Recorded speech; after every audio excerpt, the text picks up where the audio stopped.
మొదటి పేతురు పత్రిక 2వ అధ్యాయం మొదటి 3 వచనాలు అందరం కలిసి చదువుదాం. ప్రభువు దయాళుడని మీరు రుచూచునేడల సమస్తమైన దుష్టత్వమును, సమస్తమైన కపటము, దేశధారణ, అసూయ, సమస్త దూషణ మాటలు మాని కొత్తగా జన్మించిన శిశువులను పోలిన వారే నిర్మలమైన వాక్యమును పాల వలన రక్షణ విషయంలో ఎదుగు నిమిత్తము ఆ పాలను అపేక్షించుడి. ఆరాధన సమయంలో ప్రభు యొక్క దయాళుత్వాన్ని గురించి మనం ధ్యానించాం. దేని గురించి? ప్రభు యొక్క దయాళుత్వం. దయాళుత్వం అంటే అర్థం ఏంటి? మంచితనం. ఏంటిది? మంచితనంలో ఏముంది?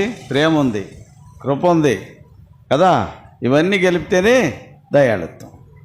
కాబట్టి ఆ దయాళుత్వాన్ని ఎవరైతే రుచి చూచారో